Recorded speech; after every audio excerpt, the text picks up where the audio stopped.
The final round, baby. Let's get it. Let's get it, bro. How good was the bout? UFC 257 is officially over. Did not disappoint. Not at all. Lightweight bonanza. The night of the underdogs. It was, I think, now that UFC 257 is over, the lightweight division is the most exciting division 100%, bro. out of all the divisions in the UFC. I agree. And of course, it was an underdog night. Mm-hmm. So that being said, let's jump into Conor McGregor versus Dustin Poirier. What are Thoughts? What are your thoughts? I enjoyed the fight. I thought... I don't think Conor was outclassed by Dustin. Dustin killed it and killed him. But I don't think Conor was outclassed. In fact, in the first round, when they both were striking and standing up, it seemed like Conor was catching the ground, was getting the timing better, was getting Correct. more damage done, you know. And Poirier was looking more on the back foot. But I think what Poirier did is he did not let Conor get comfortable, according to me. He took him down. If you see the takedown now, you'll understand that Conor did not expect it at all. Yeah, right? correct. With Khabib, Conor did not let Khabib take him down so easily, Correct. you know. True. And because he did not expect Dustin to take him down like this in the first round, True. he fair surprised enough. him. 100%. Tried to gas him out a little bit. Obviously, Conor had good takedown defense, but was taken down eventually. And the shoulder Yeah. shots came back. Yeah, came back, but not who as brought it back? effective. Yeah. Dustin brought it Poirier back. brought it back. That was crazy. That was crazy. Yeah. But Conor's shots look a little harder. Even DC said, you know, that this man is putting everything in his shoulder. his Like you can, shot, you know? someone could possibly get knocked out with those like he's trained shots. those shoulder shots. For sure. But going into the second round, again, Conor was not that comfortable, but he was moving, he was giving those spinning kicks, getting his 1-2s in, was going hard for combinations. But then the moment came, you know, his hand was down at the wrong time, Dustin's timing was there at the right time, and bam, Boom. bam. It was crazy. Bro. It was fucking mental. Crazy. Bro, how I feel is that number one is... I think Conor McGregor should stick to his trash talking because You're saying he should not be the humble no. Because you know what? Stick. I realized something that whenever Conor McGregor trash talks, he eventually wins the fight before the fight has started. True that. You know, where it comes, think about any opponent of his. From Floyd, from the one that he actually went overboard was with Jose Aldo.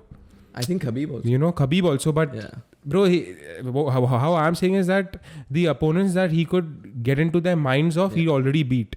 But then there were opponents like Khabib, Floyd Mayweather, Nate Diaz, and now Dustin Poirier. He got didn't. in Dustin's mind. Yeah, also. the first one he did get into his mind and he won Heavily. So according to me, he started off only on a weak note. When you know that you trash talk so well and you can get into the minds of your opponent, you got to stick to that shit. True that. Number two is I don't think he was as fluid. He was not moving as freely. He was not checking the leg kicks, bro. The leg kicks got him. It got him. It got him and got him how? It got him and it got him how? They were you could see the stats. I think there were 12 kicks compared to one of Conor McGregor. Yeah. So I think Dustin did a great job there. Yeah. And according to me, I think Conor McGregor took it as a boxing fight. Yeah. Like you were not seeing the fluidity. You could see those spinning kicks. In his previous fights, all those spinning kicks and all were coming out way more often in the first round only. But out here, we were just seeing like a brawl, like a striking match, you know. And number two is when in the second round, I think when Dustin Poirier saw his chance, he treated it like a brawl, and he knew that he had to knock him out. Yeah.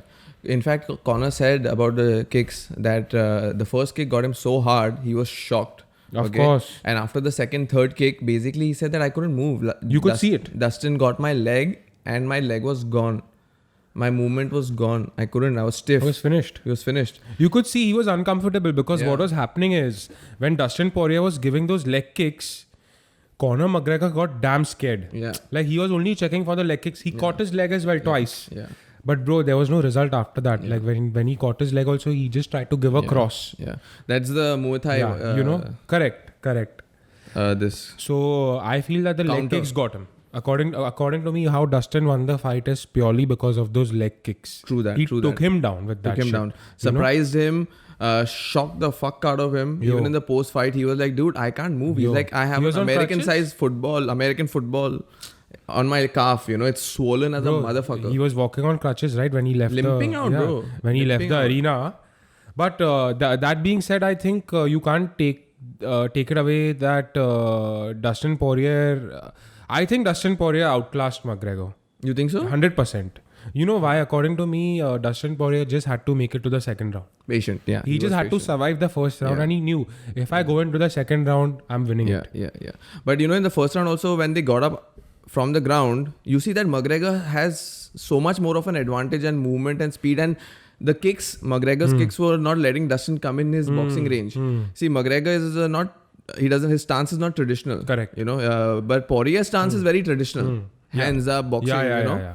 But Poirier said that basically his coaches told him the game plan for this fight is MMA, all three. All three. You take him down, you use the kicks and you use your hands. You know, that's what's gonna get him. And the fucking kicks, bro, For shook sure. him. And don't you think He only spoke about the kicks. 100%? Of course. I'm telling you, the kicks won him the fight. Yeah, the kicks won him. The kicks won him the fight, and I feel that Poirier entered the ring also looking way bigger than McGregor. Yeah, he was. You know, like he was looking jacked 100%. and way more powerful. So that being said, you can say that as of right now with Khabib out, Poirier is the best lightweight in the UFC right now. And he was looking strong, I agree, because normally Conor's left hand takes people down. Correct. But Dustin ate those shots up, bro. He ate those hard shots up. One shot he wobbled, Yeah. you know, but Conor did not do anything after that. Yeah. But Dustin really ate those shots. People have been knocked out with that left hand, and he was eating that, you know. Even I was shocked that how like, is it that McGregor's power has weakened, or is it that fucking Dustin Poirier's chin has become stronger? You know? I think because when I saw those fucking left hand shots hitting Poirier, I was like, dude, how is he still standing? Bro, what timing, the way he was getting that jab in clean, you know, through the guard. It was beautiful. For sure. But I could see that. What an upset. Yeah, it was a huge upset. And What you know an who was upset. the most upset? Who? You know, bro. Of course, bro. Dana White. Of course, bro. All his plans have gone to fail. It's over for him. He's got to rethink. Man looked sad. He's got to rethink. Man looked sad. He's got to rethink his whole fucking lightweight plan now, you know? Bro, he had a plan for the year. I mean, कि Conor आएगा, who is जीतेगा, title bout, title defense. Yeah, for sure. Let's jump into the co-main event. Another great one. Great one. According to me, the performance of the night. Yeah, definitely. Chandler versus Hooker. Definitely. What a performance by Chandler. He is the real deal. Now that was outclass, bro. You know, that was an outclass. I don't think Hooker gave anything back. Nothing. There was because like Chandler, like he looks like an animal. Have you seen his quads? Attacks like an proper animal. wrestling quads, you know, and he has the power. And after fucking taking over Bellator, he comes to the UFC, and I feel like he's gonna be here for a minute. He's gonna be here for a minute. He's a title But you saw how contender. they were going round and round, and then in the middle he was getting tired, and he's like, "Okay, I'm standing here now. You come." Yeah, You know, I'm bored now. 5 rounds we took. it was, but he took him also down when they were on the cage only, like on the. What do you say? When fence, when they were just taking rounds, Chandler found his opportunity and whooped his ass, finished him. Bro, but I think the most spectacle part about Chandler's fight was the fucking backflip. Yo, the backflip he was gonna knock his knees out, bro. Bro, what the fuck was that? Just adrenaline, bro. But 1 second, I've seen backflips, bro. But backflip from that fucking Fence. stand, I'm telling you, he went mad. He went mad. And I think he took the flip and he tripped. He fell. He rolled it out. He did a double roll. And Dana White said that this is one thing I really don't like. Because it's like when I saw the backflip, I thought his knees are going to go, his ankles are going to go, everything is going to go. He's like, I'm not a fan of these backflips. Yo, you know, guys, stop the backflip. For sure. But what a But my jaw was down when I saw the backflip. I was like, yo, wow. Guy. You know, when he climbed the fence, I was like, dude, he's going to talk to Dana or get his like fucking team. But the guy did a backflip, bro. What do you think about the call out? The call out, I think... Chandler's call out to Khabib. I think... I didn't like it. No. I didn't like it, you know? I didn't like it. It's too soon. I think he's trying to be a villain. No, I though feel firstly it's too soon because he's not put in that many fights. He's just come in Your his first fight. fight. He's elite, but still you need to prove yourself, you know, because these other guys have gone through wars. Correct. But secondly, if you see the call out, like you can see that this guy is so nice. He doesn't know how to call out. Basically, what he was telling Khabib is that Conor, I'm the king now. Khabib. There's a new king in the lightweight division. You know what he said? Khabib. 30-0. You know, don't end it at 29-0. You can make it. If you want to grace the ring, come back and let me fight me. And if you want to defeat me if you can.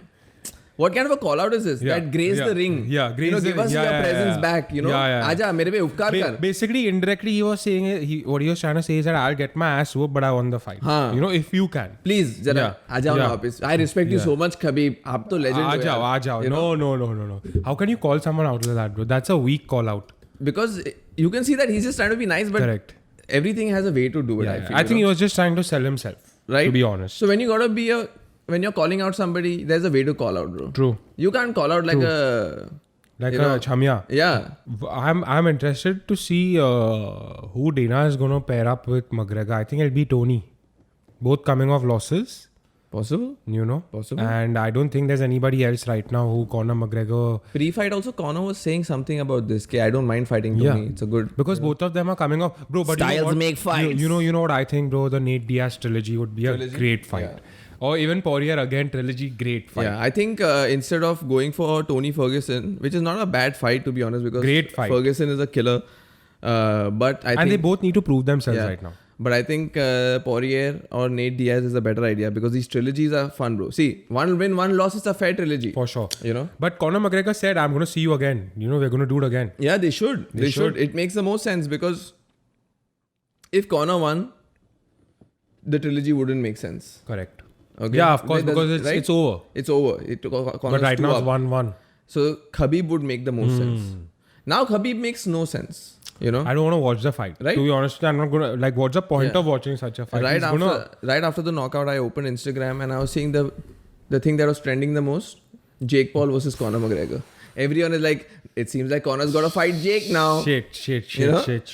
So you know what Jake said? Shit. What? Jake is like, yo, fuck the 50 million. I got $10,000 for you or 1 Bitcoin. Oh shit.